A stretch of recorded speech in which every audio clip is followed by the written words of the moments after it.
Hello guys, welcome back. This side Anand Singh Rajput. आप देख रहे हो अपना चैनल जेसिका एडीओ। और आज हम बात करने वाले हैं force and law of motion का। ये सेकेंड लेक्चर है। पहला टॉपिक हम सब पूरा डिटेल में डिस्कस कर चुके थे, जो कि था हम सबका फोर्स। फोर्स के बारे में हम सारी डिटेल, सारे टॉपिक्स इसमें कवर कर चुके थे। आज हम बात करेंगे लॉज ऑफ मोशन की, ठीक है। और सेकेंड लेक्चर में हम सबका ये होगा, इनर्शिया के बारे में बात करेंगे हम। ओके, हम इनर्शिया के बारे में बात करेंगे कि इनर्शिया क्या होता है। इनर्शिया, ये समझ लो कि इनर्शिया समझने से पहले ये इनर्शिया होता क्या है। कोई भी अगर ऑब्जेक्ट होती है ना, तो उसको एक टेंडेंसी मिली है, एक वरदान मिला है कि अगर वो रेस्ट में है तो रेस्ट में रहना चाहेगी, अगर वो कोई चीज मोशन में है तो वो मोशन में रहना चाहेगी। इसी को हम बोलते हैं इनर्शिया। और if the body is rest, इसको हम लिखेंगे, इसका डिफिनेशन कैसे बनेगा ऐसे जान लो। If the body is at rest, it is happy to be at rest। अगर कोई भी ऑब्जेक्ट है, ओके, कोई भी अगर ऑब्जेक्ट है, कोई भी बॉडी है, अगर वो रेस्ट में है तो रेस्ट में रहना चाहेगी। ओके, और अगर कोई if the body is in motion it is happy to be in motion। अगर कोई बॉडी अगर मोशन में है, अगर वो मोशन में है तो मोशन में रहना चाहेगी, अगर कोई भी बॉडी रेस्ट में है तो वो रेस्ट में रहना चाहेगी। This process is called inertia. इसी को हम क्या बोलते हैं? इसी को हम इनर्शिया बोलते हैं। तो इतनी बात समझ में आई होगी कि इनर्शिया क्या होता है। जैसे कि सपोज करो एक फुटबॉल है, कोई वो रखा है ना, तो वो अपने स्टेट को मेंटेन किए रहना चाहता है, वो रेस्ट में ही रहना चाहता है। ओके, इसी को बोला जाता है if the body is at rest, it is happy to be at rest. Okay, if the body is in motion, it is happy to be in motion. तो इसी को हम क्या बोलते हैं? इनर्शिया बोलते हैं। और इनर्शिया इनर्शिया ये तो बात समझ में आई होगी, इनर्शिया क्या होता है। और इनर्शिया के 3 टाइप्स होते हैं। अगर इनर्शिया की अगर बात करते हैं हम, इनर्शिया के 3 टाइप होते हैं, ठीक है। सबसे पहला आपका होगा, सबसे पहला हम सबका होगा ये inertia of rest. Inertia of rest. दूसरा पॉइंट हम सबका होगा, ये पहला पॉइंट है, ये तीसरा पॉइंट हम सबका बनेगा, ये हम सबका inertia of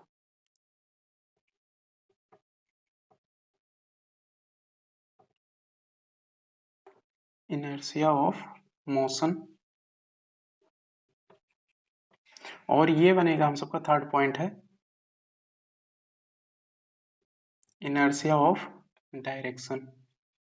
inertia of direction. अच्छा, होता क्या है, सबसे पहले इनर्शिया क्या होता है इसको जान जाओ। कि अगर कोई बॉडी है ना, तो अपने उस पोजीशन को, अगर रेस्ट में है तो रेस्ट में भी अपने उस पोजीशन को मेंटेन बनाए रहना चाहती है। अगर रेस्ट में है तो हैप्पी है, उसी में रेस्ट में है। अगर मोशन में है तो वो मोशन में रहना चाहेगी, ठीक है। तो इसी को लिखा गया था inertia. If the body is at rest, it is happy to be at rest. Okay, और इसको हम बोल सकते हैं if the body is motion, it is happy to be in motion. अगर रेस्ट में है कोई चीज तो रेस्ट में रहना चाहिए, अगर मोशन में कोई चीज है तो वो मोशन में रहना चाहिए। तो ये तो हो गया इनर्शिया। अब बात करते हैं इनर्शिया के 3 टाइप्स हैं। इनर्शिया के 3 टाइप्स हैं, inertia of rest, inertia of motion, inertia of direction. Inertia of motion क्या होता है, सॉरी, इनर्शिया ऑफ, अगर पहले की बात करेंगे इनर्शिया ऑफ रेस्ट है, तो ये क्या होगा, इनर्शिया ऑफ रेस्ट क्या होगा हम सबका। इनर्शिया ऑफ रेस्ट मीन्स होता है ना, कि अगर मान लो कि आप सब तो बाइक चलाते होंगे, ठीक है, बाइक पे बैठे होंगे, तो उस पे जब बैठते होंगे ना, सबसे पहले स्टार्टिंग पॉइंट है, यानी कि इनिशियल इनिशियल अगर उसका पोजीशन मान लो कि यू, जो इनिशियल उसका पोजीशन है वो 0 मीटर पर सेकेंड है बाइक का, मतलब अभी स्टार्ट हुई है, चली नहीं है, थोड़ा सा भी डिस्टेंस अभी नहीं ट्रेवल की है। तो आप उस पर बैठते हो ना, तो बताओ मोशन में रहते हो रेस्ट में रहते हो? ऑब्वियसली आप रेस्ट में होते हो। ओके, तो अगर उस पर रेस्ट पे बैठे हो तो हम पढ़ने क्या जा रहे हैं? Inertia of rest. Inertia of rest जब उसको एक्सिलरेट करेगा, बाइक को एक्सिलरेट करेगा, उसका एक्सिलेटर इंक्रीज करेगा, आपका बॉडी तुरंत किस पोजीशन में जाएगा? इस पोजीशन में जाएगा। क्यों? क्योंकि आपका बॉडी रेस्ट पोजीशन में था। अगर मोशन, उस बॉडी, अगर बाइक पे उस पे बैठे हो तो वो बाइक जब आगे निकलने जा रही है तो आपका भी बॉडी मोशन में जा रहा है। इसलिए आप ऐसे करके होते हो। जब गाड़ी बहुत तेजी से चलाते हैं, बैठे रहते हो, अचानक जब खींचते हैं ना, एक्सेलरेट करते हैं उसको, तो बॉडी आपका ऐसे पीछे डायरेक्शन में जाता है। बॉडी आपका इस पीछे डायरेक्शन में जाता है, तो उसको बोलते हैं इनर्शिया ऑफ रेस्ट। अब सबके साथ हुआ होगा, जब या कार में या बस में आप बैठ के कहीं जा रहे होते हैं, या मान लो मेट्रो में, इसका सबसे बेस्ट एग्जांपल लो। मेट्रो मेट्रो जब रुकी रहती है और जब स्टार्ट होती है तो बहुत तेजी से स्पीड अपना पकड़ती हो, बहुत तेजी से स्पीड उसका इंक्रीज होता है। तो आप क्या होते हो, अगर कुछ ना पकड़े होते तो शायद पीछे गिर भी पड़ते हैं। मतलब उसका, वो रेस्ट में थी, वो चलने लगी तो उसका क्या हो गया, वो मोशन में हो गई और आपका बॉडी उसी के साथ मोशन में हो गया। ठीक है, पहले था किसमें? रेस्ट में था। जब मोशन में आई, आपका बॉडी ऐसे करके बैक हुआ, तो उसको हम बोलेंगे इनर्शिया ऑफ रेस्ट। अच्छा, ये तो हो गई इनर्शिया ऑफ रेस्ट की बात। अब इनर्शिया ऑफ मोशन की अगर बात करें, तो इनर्शिया ऑफ मोशन हम सबका क्या होगा? जैसे कि जब मान लो कि आप कार कार से कहीं जा रहे हैं, ठीक है, कहीं घूमने जा रहे हैं। अब मान लो कि हाईवे रोड कोई अच्छी सी बनी है, ठीक है, नेशनल हाईवे रोड है, बहुत अच्छा, सुनसान है, खाली रोड है, जा रहे हो आप, ठीक है, 80 90 100 110 स्पीड में आप कार चला रहे हो। अब सामने एक कोई इंसान अगर आता हुआ नजर आएगा आगे आपको, तो क्या करोगे? आप ब्रेक अप्लाई करोगे। ब्रेक अप्लाई करोगे और सडन आगे आगे से कोई मान लो कि कुत्ता या बिल्ली कुछ भी अगर आ गई, तो उसको और ज्यादा तेजी से सडन मारोगे, ब्रेक ना अप्लाई करोगे, तो जितने भी उसमें पैसेंजर बैठे रहेंगे, जितने भी यात्री रहेंगे, वो आगे की पोजीशंस में ऐसे करके आएंगे। अगर ऐसे करके कभी आपके आपके साथ फील हुआ होगा, कभी बस में या कार में अगर ट्रेवल किए होंगे, तो आपके साथ ऐसा हुआ होगा कि जैसे ही गाड़ी चल रही, कोई अचानक बच्चा सामने आ गया या कोई भी चीज, भैंस गाय कुछ भी आई, वो तुरंत क्या होता है, जो ड्राइवर होता है तुरंत ब्रेक को अप्लाई करता है, तो आप ऐसे करके आगे पोजीशन में जाते हो। या कभी कभी ऐसा पोजीशन देखे होंगे कि आप बस में जब अगर आप ट्रेवल कर रहे होते हैं, तो क्या होता है कि जब चल रही है बस, कोई सडन आगे आ गया है, कोई पैसेंजर उसको हाथ दे रहा है, बहुत स्पीड से जा रहा है बस वाला लेके, जैसे ही सडन ब्रेक लगाया वो, आपका बॉडी क्या हुआ, आपका ये फॉरहेड, फॉरहेड मीन्स माथा, आपका क्या हुआ, आगे वाला जो पैसेंजर है उसके सीट में ऐसे करके लड़ जाता है। तो उसको बोलते हैं हम इनर्शिया ऑफ मोशन। उसको क्या बोलते हैं? Inertia of motion. मतलब वो, आप चल किस में रहे हो, बस के साथ आप, आपका बॉडी रेस्ट में नहीं, आपका बॉडी मोशन में है। तो ऐसे करके चल रहे हो, बस चल रही है तो मोशन में है, आपका बॉडी उससे टच है, कनेक्ट में है, तो आप भी मोशन में हुए। लेकिन जब ब्रेक लेते हैं ना, तो ब्रेक लेते हैं तो बस जा किस में रहे हैं, रेस्ट में कि मोशन में? तब वो आने लगेगी रेस्ट में। और आपका बॉडी अगर मोशन में है तो मोशन वाले पोजीशन को मेंटेन किए रहना चाहता है, इसलिए जब ब्रेक लगाते हैं तो हम आगे जाके लड़ जाते हैं, या आगे करके ऐसे हम सबका पोजीशन, बॉडी का पोजीशन आगे मूव हो जाता है हम सबका। तो इसको बोलेंगे इनर्शिया ऑफ मोशन। अब ये तो बात हो गई इसकी, इनर्शिया ऑफ मोशन की। अच्छा, इनर्शिया ऑफ डायरेक्शन की अगर बात करेंगे, तो इनर्शिया ऑफ डायरेक्शन क्या होता है? इनर्शिया ऑफ डायरेक्शन मीन्स होता है कि अगर गाड़ी को क्या होता है, ड्राइवर अगर राइट टर्न करता है ना, राइट की तरफ अगर दाहिने तरफ मोड़ता है, तो हम लेफ्ट की तरफ टर्न होते हैं। दाहिने तरफ मोड़ा तो हम बाएं तरफ जाएंगे, राइट टर्न करेगा तो लेफ्ट लेफ्ट टर्न में हम सब जाएंगे, लेफ्ट डायरेक्शन में जाएंगे। अगर क्या कर रहा है, लेफ्ट टर्न अगर कर रहा है, लेफ्ट टर्न अगर करेगा तो हम राइट की पोजीशन में जाएंगे। ठीक है, आपके साथ फील हुआ होगा, तो उसको हम बोलेंगे इनर्शिया ऑफ डायरेक्शन। सपोज करो कि एक हाईवे रोड है, उस पे कार कोई चला रहा है बहुत तेजी से, आप उसमें बैठे हुए हो, 2 4 लोग, आपके मम्मी पापा सब लोग बैठे हुए हैं, उस पे जा रहे हो ना। अब मान लो कहीं पे कि ये स्ट्रेट रोड है, मीन्स 180 डिग्री है, ठीक है, जा रही है बिल्कुल अच्छे से, ठीक। अब वहां से कहीं मोड़ ऐसे करके आ गया, ये सपोज करो कि ये रोड है, ठीक है, और यहाँ पे एक गाड़ी अपनी इनिशियल स्पीड पकड़ के आ रही है, ठीक है, जा रही है यहाँ से ऐसे ऐसे करके। अब यहाँ पे जब पहुंचेगी ना, तो उसको ब्रेक अप्लाई करना पड़ेगा और ऐसे करके टर्न, इसको यहाँ पे मान लो कि 60 डिग्री यहाँ का टर्न है। तो ये जब मोड़ेगा ना, जैसे आपको राइट मोड़ेगा ना, तो लेफ्ट टर्न में आप सबका लेफ्ट डायरेक्शन में आपकी बॉडी चली जाएगी। उसको हम बोलेंगे इनर्शिया ऑफ डायरेक्शन है। ओके, आई होप इतना पॉइंट क्लियर हुआ होगा कि इनर्शिया क्या होता है। इनर्शिया के 3 टाइप्स होते हैं, inertia of rest, inertia of motion, inertia of direction. I hope इतना पॉइंट क्लियर हुआ होगा। तो आप, मैं साइड हो जा रहा हूँ, इसका आप स्क्रीनशॉट ले सकते हो या फिर नोट कर सकते हो। सो आई होप इतना पॉइंट आप सबका क्लियर हुआ होगा। मैं इसको इरेज कर रहा हूँ। अब हम पढ़ेंगे Newton first law of motion. अगर इनर्शिया आप अगर जान चुके हैं, अगर नहीं समझ में आ रहा तो इसको पीछे करके भी आप देख सकते हो। ओके, अब हम बात करेंगे Newton first law of motion. Newton first law of motion देखो क्या होता है।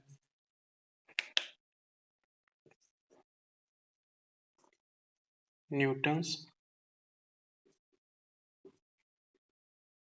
First laws of motion. Newton first law of motion क्या होता है? न्यूटन देखो फर्स्ट लॉ ऑफ मोशन क्या होता है, अगर कोई ऑब्जेक्ट या कोई बॉडी अगर रेस्ट में है तो रेस्ट में ही रहना चाहती है। कब तक? जब तक उस पर एक्सटर्नल अनबैलेंस्ड फोर्स अप्लाई ना किया जाए, तब तक वो क्या रहना चाहती है, वो रेस्ट में रहना चाहती है। मोशन क्या होता है? अगर मोशन के केस में, अगर सेकंड, ये तो फर्स्ट की बात होगी। दूसरे की अगर बात करेंगे तो मोशन में अगर जब हम बात करेंगे तो मोशन देखो हम सबका क्या होगा, अगर कोई भी ऑब्जेक्ट तब तक मोशन में रहेगी जब तक उस पे, अगर उसको रेस्ट में लाना है उस मोशन वाले बॉडी को, या मोशन में अगर सपोज करो कोई साइकिल है या कोई बाइक है, तो वो अगर मोशन में है ना, तो उसको हम रोकना चाह रहे हैं ना, तो रोकने के लिए हमको एक्सटर्नल अनबैलेंस फोर्स उस पर अप्लाई करना पड़ेगा, तब जाके वो रुकेगी। ठीक है, तो यानी कि कोई भी अगर पोजीशन में है तो अपनी पोजीशन को वो मेंटेन किए रहना चाहती है। जैसे रेस्ट में है फॉर एग्जांपल, तो रेस्ट में है तो रेस्ट में रहना चाहिए। मोशन है तो मोशन में रहना चाहिए, लेकिन कब तक? जब तक उस पर एक्सटर्नल अनबैलेंस फोर्स अप्लाई ना किया जाए। सो इसको हम बोलेंगे an object remain in the state of rest or of motion unless and until an external unbalanced force apply on it। Okay, इसको हम पहला हम सबका पॉइंट बनेगा ये, Newton first law of motion क्या होता है।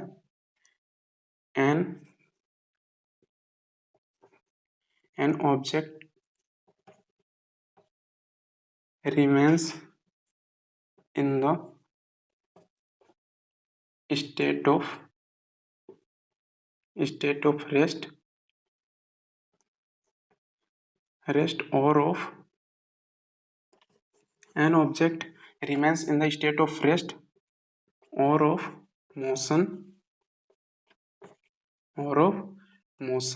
unless and until an external unbalance force applied on it। Means समझो इसको, an object remain in the state of rest और of motion unless and until an external unbalance force applied on it, so it is called Newton first law of motion. मैंने वही बोला कि अगर कोई भी ऑब्जेक्ट अगर रेस्ट में है ना, तो अपनी ही रेस्ट वाली पोजीशन को मेंटेन किए रहना चाहती है। अगर कोई भी चीज अगर वो मोशन में है तो मोशन वाले पार्ट को भी, अपने मोशन वाले स्टेट को, उस पोजीशन को वो मेंटेन किए रहना चाहती है। लेकिन कब तक? जब तक उस पे एक्सटर्नल अनबैलेंस फोर्स अप्लाई ना किया जाए। तो इसको हम बोलेंगे Newton first law of motion. Okay, इसको हम क्या बोलेंगे? Newton first law of motion.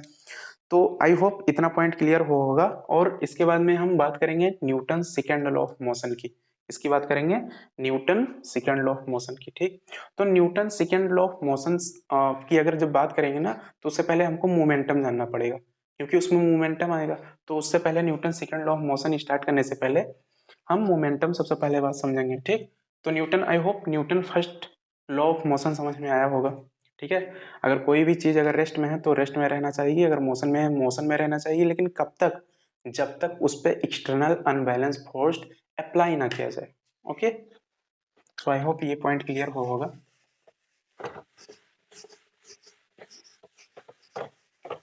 अब हम बात करेंगे मोमेंटम की। अब हम बात करेंगे मोमेंटम। मोमेंटम क्या होता है? Momentum, okay. मोमेंटम देखो क्या होता है हम सबका, जैसे कि ये कोई मोशन में अगर कोई पार्ट है ना तो उसमें मोमेंटम होता है। अगर कोई भी अगर कोई भी बॉडी या कोई भी ऑब्जेक्ट अगर मोशन में होता है तो उसमें क्या होता है? मोमेंटम होता है, ठीक है। तो मोमेंटम का अगर लिटरली अगर हम डिफिनेशन देखें तो डिफिनेशन इसका मोमेंटम का कैसा होगा, ठीक है। The momentum is the measuring of a moving object.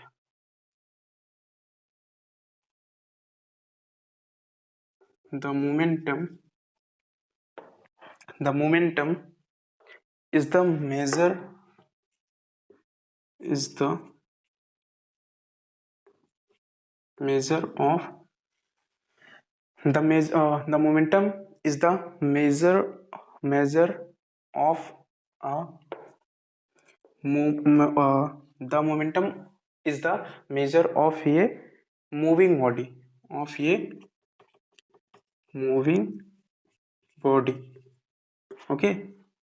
it is the it is the product of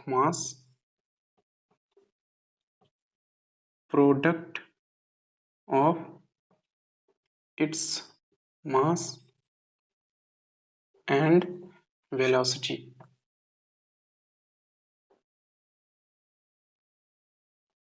okay. ये देखो क्या होता है, the momentum is the measure of ये moving body. The momentum is the measure of a moving body. It is the product of mass and velocity. ये important है, इसको याद रखना, ठीक है। It is the product of its masses and velocity. इसका मतलब देखो, मोमेंटम को ना हम पी वेक्टर से डिनोट करते हैं। इसको किससे डिनोट करते हैं? पी वेक्टर से। तो जैसा कि मैंने पहले मोमेंटम जान लो कि मोमेंटम होता क्या है हम सबका। मोमेंटम अगर कोई बॉडी है ना, अगर वो रेस्ट में सॉरी अगर मोमेंटम है ना, तो मोमेंटम का मतलब ये जानो लिटरली होता क्या है मोमेंटम। कोई भी चीज अगर मोशन पार्ट में है ना तो उसमें मोमेंटम होगा। फॉर एग्जाम्पल, अगर मैं गन लिया हूँ, suppose this is a gun, और इससे मैं शूट कर रहा हूँ, तो उसका जो बुलेट निकल रहा है ना वो किस में जा रहा है? मोशन पार्ट में है। तो मोशन में होगा तो इसमें है क्या? मोमेंटम होगा, ओके। तो वही लिखा है, the momentum is the measure of ये मूविंग बॉडी, ठीक है। It is the product of its mass and velocity, ठीक है। और मोमेंटम को हम पी वेक्टर से डिनोट करते हैं। इसमें एक और पॉइंट बनेगा, momentum momentum denoted by P vector.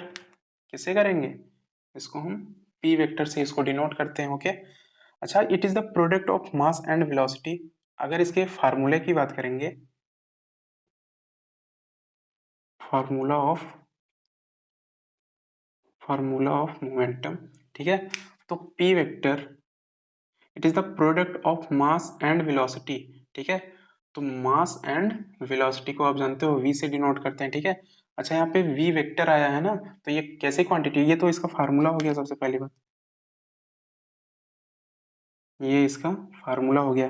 Formula of momentum P vector is equal to M into V, और एम इंटू वी है क्या? It is the product of its mass and its velocity, okay. अब देखो तीसरा point की अगर हम बात करेंगे तो इसमें आएगा हम सबका, it is a vector quantity. It is a vector it is a vector quantity, okay. तो ये ऑल अबाउट, ये इसमें था सब कुछ मोमेंटम के बारे में, ठीक है। The momentum is the measure of a moving body. It is the product of mass and its velocity, okay. Momentum को किससे डिनोट करते हैं? पी वेक्टर से। अगर वेक्टर है तो जानते हो, अगर इस पे एरो लगा हुआ है तो जानते हो ये वेक्टर है। तो फार्मूला ऑफ अगर मोमेंटम की बात करेंगे तो P vector is equal to M B. M B क्या है? ये मास है और ये वेलोसिटी है, ठीक है। तो P यानी कि मोमेंटम किस पे डिपेंड कर रहा है? मास पे और उसके वेलोसिटी पे। जैसे फॉर एग्जांपल ये गन है, मैंने बताया अभी, ये गन है, इससे मैं शूट कर रहा हूँ। तो ये बताओ, बुलेट तो जा रही है स्पीड से, ठीक है। तो वो तो स्पीड से जा रही है, उसकी वेलोसिटी हो गई, लेकिन बुलेट का कुछ ना कुछ मास तो होता है। अगर मासलेस रहेगा तो हम सब पे अगर अटैक करते हैं कितना भी तेजी से आएगा, हम सब कुछ अंदर, वो अंदर जाएगा ही नहीं बुलेट। ओके, तो हम सब उससे इंजर्ड भी नहीं हो सकते हैं। लेकिन इसका मतलब समझो, उसका कुछ ना कुछ बुलेट का मास होगा और कुछ ना कुछ वेलोसिटी से हो जाती है। ओके, उस तो यानी कि ये मास और वेलोसिटी, कौन, मोमेंटम दोनों डिपेंड कर रहा है इस पे। मोमेंटम, मास और वेलोसिटी दोनों पे डिपेंड कर रहा है, ठीक है। और फार्मूला की ये तो हो गया, ठीक है। और ये कैसा क्वांटिटी होता है, एक वेक्टर क्वांटिटी होता है, ये एक वेक्टर क्वांटिटी होता है। अच्छा, अगर इसकी हम बात करेंगे, ये फार्मूला हो गया P vector is equal to M into V, mass into velocity. अच्छा, इसका हम अगर एसआई यूनिट लिखें, एसआई यूनिट इसका क्या होता है, तो देखो एसआई यूनिट अगर नहीं जानते हो तो आप बनाना भी यहाँ सीख लो। अगर मीटर का क्या होगा, अगर ये, सॉरी ये मीटर नहीं है, सॉरी आई मीन मास है ये, तो मास का क्या होगा, मास का आप जानते हो केजी होता है, मास का क्या होता है, केजी। और इसकी अगर बात करेंगे और वेलोसिटी की, तो वेलोसिटी का होता है मीटर पर सेकेंड, ठीक है। तो यहाँ पे क्या हो जाएगा, केजी मीटर पर सेकेंड। अगर एक पॉइंट इसमें और ऐड होगा, SI unit of momentum, SI, SI unit of momentum, okay, SI unit of momentum क्या होगा यहाँ पे, केजी मीटर पर सेकेंड, ओके। ये हो जाएगा हम सबका, ये देखो, ये पहला पॉइंट, ये दूसरा, ये तीसरा, ये चौथा, ये पांचवा पॉइंट हम सबका हो गया, ओके। तो पांचवा में क्या है, SI unit of momentum kg metre पर सेकेंड। आई होप इतना पॉइंट समझ में आया होगा। और Newton second law, third law, अब हम उसमें न्यूटन सेकेंड लॉ में क्या होगा, F is equal to M में, ठीक है। ये नेक्स्ट लेक्चर में, थर्ड लेक्चर में बनाया जाएगा। और फिर उसके बाद Newton third law of motion आएगा, उसमें हम बात करेंगे एक्शन और रिएक्शन की बात, ठीक है। जैसे फॉर एग्जांपल, इस पे मैं इस चीज पे, इस हैंड पे जितना मैं टच कर रहा हूँ, ठीक है, जितना फोर्स से अप्लाई कर रहा हूँ, तो ये हैंड भी उतना फोर्स इस पे इम्पैक्ट करता है। तो ये सब कैसी बातें होती हैं, ये कैसा होगा, ये सब मैं आपको आगे बताऊंगा, ओके। तो आई होप इतना सब कुछ पॉइंट क्लियर होगा। और मिलते हैं, कमेंट करके बताना कि ये लेक्चर आपको कैसा लगा, और मिलते हैं नेक्स्ट वीडियो में। तब तक के लिए सी यू, बाय बाय।